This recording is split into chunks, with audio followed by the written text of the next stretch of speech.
कि सो यहाँ पे बनाया था उस दिन पनीर, जो कम मिर्च वाला, तो बेटी को लंच में दे दिया था और ये पापा को बड़ा पसंद आया। लास्ट में इसमें बस ग्रेवी ग्रेवी बची, मैंने सोचा आप लोगों को बता। और फिर शाम का है जो मैं ब्लॉग शूट कर रही हूँ, सच में देखा नहीं था कि क्या टाइम बस हस्बैंड को साबुदाने के पापड़ शॉपिंग कर रहे, वो टाइम भी आ गया था कि कुछ कभी भी कुछ ना कुछ उनके लिए हो जाओ, मेरा हाथ भी चल गया।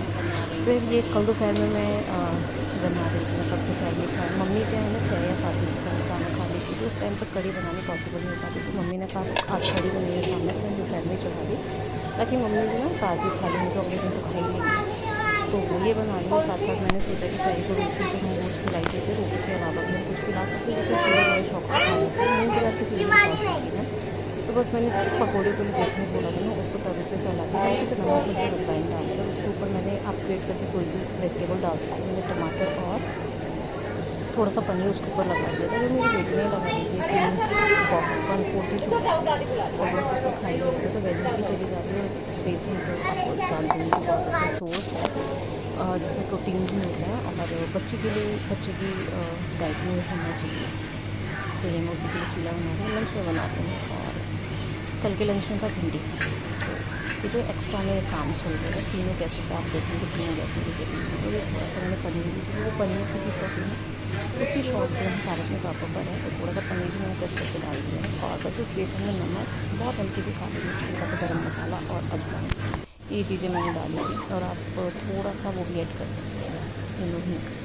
और यहाँ मैं पकौड़े उतार रही हूँ कढ़ी में डालने के लिए, साथ के साथ पकौड़े उतरती जा रही छोटे पैन में ना, मतलब मैं चॉकलेट नहीं है घर में करती हूँ कि जो भी मैं ऑयल हीट करूँ बेटे, एक दिन में इतनी ही चीज़ें खानी होती है ना। छोटा बर्तन इसमें हैंडल, अभी तबियत खराब है, डैडी लाएंगे शाम में, ठीक है। इसमें हैंडल नहीं है, हाँ हैंडल नहीं है, लेकिन इसका जो ऑयल था ना, जितने मैंने पकौड़े बनाए उसके बाद रीयूज़ करने के लिए बहुत कम बचा था।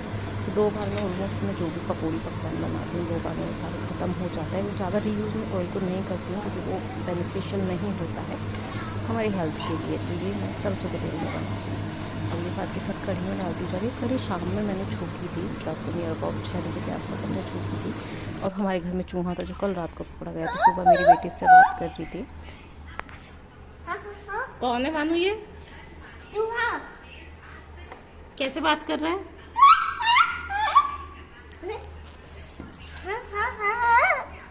हाँ तेरे खाने लगो, ये लो एक ले लो, खा ले मम्मी, एक तो तुमको ये दे। सो अभी जो आपने लंच की वीडियोस देखी, उसके बाद आज का जो मेरा जो मेन टॉपिक है वो है कि मैंने अपनी बेटी का A1 ग्रेड कैसे लाती हूँ उसके मोस्टली। और मैं कोशिश करूँगी कि जितने भी सारे, मैंने अपनी बेटी को प्री नर्सरी नहीं कराई है, जितने भी सारे सब्जेक्ट हैं ना उसका सारा मैं A1 है। तो व्हाट आई स्टार्टेड, सो मैंने जो स्टार्ट की तो कंसिस्टेंसी स्टार्ट करी है कि डेली 1 आवर मैं उसे पढ़ाऊँगी, चाहे उसमें वो 5 ही वर्ड लिखे। और उसके साथ साथ अगर वो राइटिंग में इंटरेस्टेड नहीं है तो राइटिंग उतनी ना करके आई हैव स्टार्टेड कि जैसे ऐसे अनार आसियाम मैं वर्बली नहीं बुलवाती हूँ, मैं सामने बुक रखती हूँ, तो बुक में से पढ़ के ऐसे अनार आसियाम, तो तुझे पता चलेगा कि अगर ये लिखा हुआ है तो ये आसियाम है, ये लिखा हुआ है तो ये ऐसे अनार है। देखो वर्बली अगर आप अच्छा बैठ के बुलवा रहे हो ABCD बोल दे, 1 2 बोल दे, लेकिन बच्चे को रट तो जाएगा, लेकिन बच्चे को ये नहीं पता रहेगा कि 2 कैसे बनता है। तो वो गलती मैं करती आ रही हूँ शुरू से कि उसको रिमाइंड करा, उसको ऐसे रिमेंबर करती हूँ, बोल ABCD बोल 1 2 3 4। लेकिन अब मैं उसे देखती हूँ, अगर मैं उसे बोलती हूँ 11 लिख, तो उसको 11 नहीं पता कि कैसे लिखना है।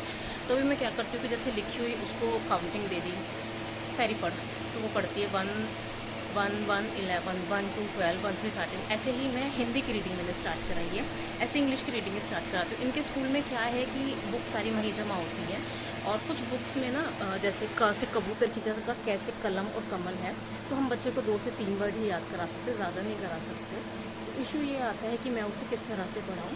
तो जैसे आप कल हिंदी की बुक आई थी, मैंने फ्रंट पेज की उसकी फ़ोटो ले ली जहाँ पर सारे स्वर और व्यंजन लिखे हुए थे। और ऐसे मैथ का तो बहुत इजी है, चलो मैथ का तो ठीक है, थोड़ा बहुत वो कर लेती है। ऐसे इंग्लिश भी ऑलमोस्ट हो चुकी है, स्मॉल लेटर में थोड़ा बहुत उसका होता है। तो स्मॉल लेटर के लिए मैं कैपिटल और स्मॉल लेटर का मैचिंग बना देती हूँ, तो मैचिंग कर और देख के कर। तो मेन है consistency and reading with watch and reading. तो घर के कामों के साथ साथ सारी चीज़ें मैनेज करने के साथ साथ उसे भी टाइम देना बहुत ज़्यादा ज़रूरी है।